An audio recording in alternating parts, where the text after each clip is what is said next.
Ladies and gentlemen of the press, many people are measuring the effectiveness of the humanitarian operation in Gaza based on the number of trucks from the Egyptian Red Crescent, the UN, and other partners that are allowed to unload aid across the border.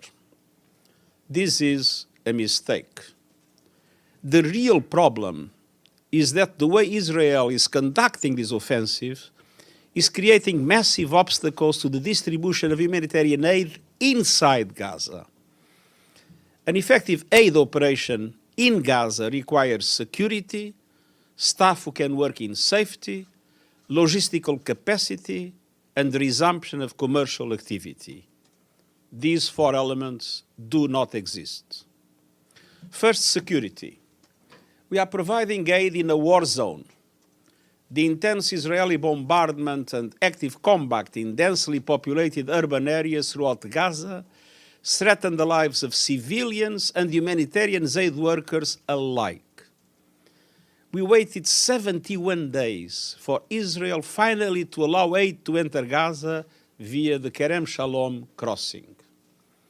And the crossing was then hit while 8 trucks were in the area. Second, the humanitarian operation requires staff who can live and work in safety.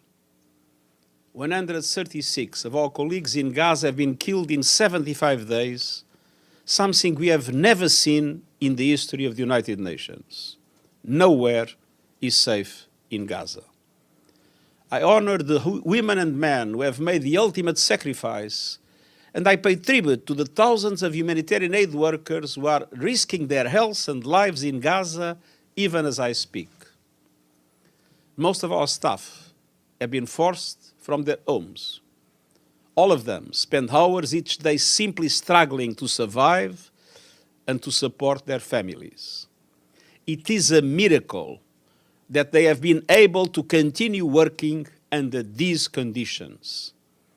And yet, those same colleagues are expanding humanitarian operations in southern Gaza to support people living there, while trying to assist the flood of displaced people who arrived from the north with nothing. And they are currently providing aid in Rafah, Western Khan Yunis, Deir el-Belah, and Nuseirat in the south, and doing their best to reach the north despite huge challenges, namely security. In these appalling conditions, they can only meet a fraction of the needs. Third, logistics. Every truck that arrives at Kerem Shalom and Rafah must be unloaded and its cargo reloaded for distribution across Gaza. We ourselves have a limited and insufficient number of trucks available for this. Many of our vehicles and trucks were destroyed or left behind following our forced, hurried evacuation from the north. But the Israeli authorities have not allowed any additional trucks to operate in Gaza. And this is massively hampering the aid operation. And delivering in the north is extremely dangerous due to active conflict, unexploded ordnance, and heavily damaged roads. Everywhere, frequent communication blackouts make it virtually impossible to coordinate the distribution of aid and to let people know how to access it. And fourth and finally, the resumption of commercial activities is essential. Shelves are empty, wallets are empty, stomachs are empty. Just one bakery is operating in the whole of Gaza, and I urge the Israeli authorities to lift restrictions on commercial activity immediately. We are ready to scale up our cash grant support to vulnerable families, the most effective form of humanitarian aid. But in Gaza, there is very little to buy. So, ladies and gentlemen of the media, in the circumstances I've just described, a humanitarian ceasefire is the only way to begin to meet the desperate needs of people in Gaza and end their ongoing nightmare.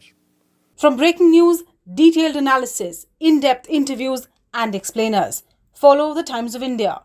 Subscribe to our YouTube channel. Don't forget to like our videos and hit the bell icon to stay updated with the latest.